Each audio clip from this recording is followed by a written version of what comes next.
Welcome class 9. In this part of the video, we are going to discuss about the outbreak of the revolution.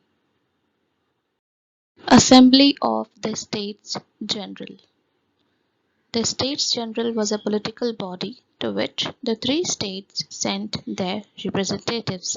However, the monarch alone could decide when to call a meeting of this body. The last time it was done was in 1614. On 5th May 1789, Louis XVI called together an assembly of the States General to pass proposals for new taxes. A resplendent hall in Versailles was prepared to host the delegates. The first and second states sent 300 representatives each, who were seated in rows facing each other on two sides, while the 600 members of the third state had to stand at the back. The third state was represented by its more prosperous and educated members. Peasants, artisans, and women were denied entry to the assembly. However, their grievances and demands were listed in some 40,000 letters which the representatives had brought with them.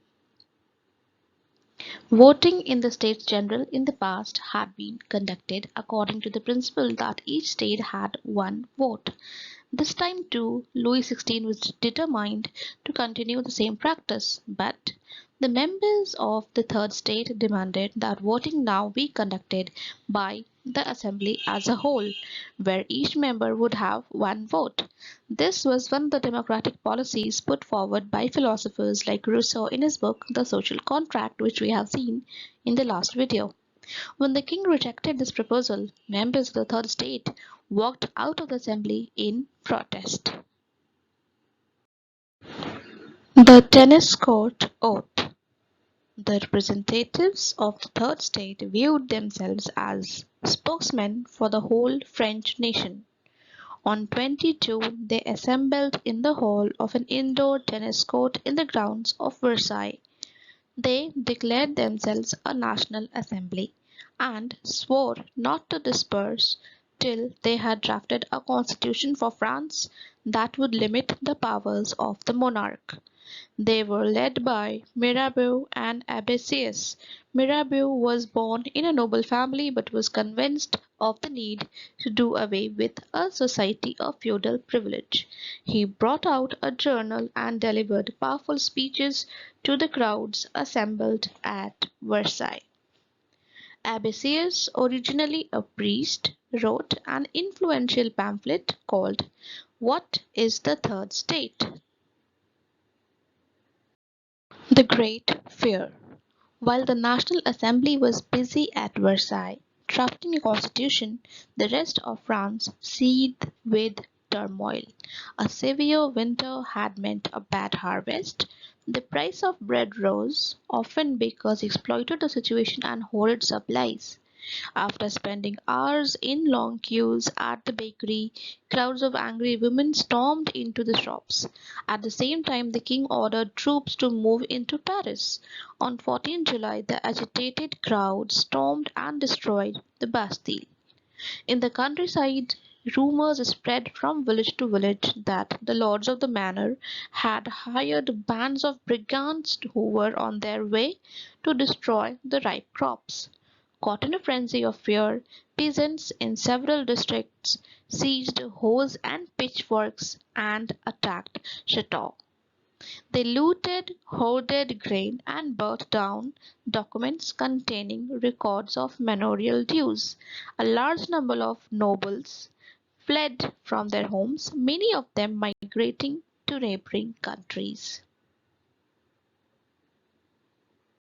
Recognition to the National Assembly.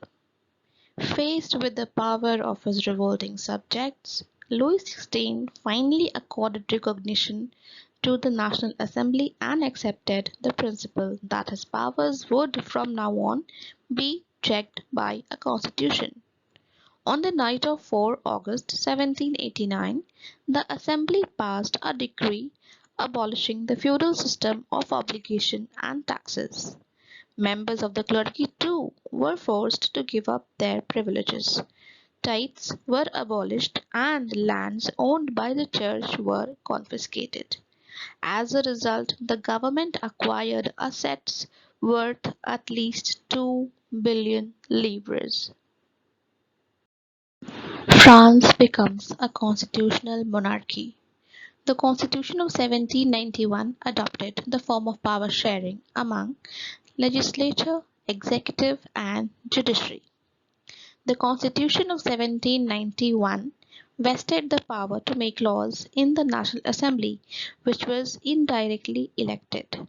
This is, citizens voted for a group of electors who in turn chose the Assembly. Not all citizens, however, had the right to vote. Only men above 25 years of age who paid taxes equal to at least 3 days of a laborer's wage were given the status of active citizens, that is, they were entitled to vote. The remaining men and all women were classed as a passive citizens. To qualify as an elector and then as a member of the assembly, a man had to belong to the highest bracket of taxpayers. Declaration of the Rights of Man and Citizen. The Constitution began with a declaration of the rights of man and citizen. Rights such as the right to life, freedom of speech, freedom of opinion, equality before law were established as natural and inalienable rights. That is, they belonged to each human being by birth and could not be taken away. It was the duty of the state to protect each citizen's natural rights.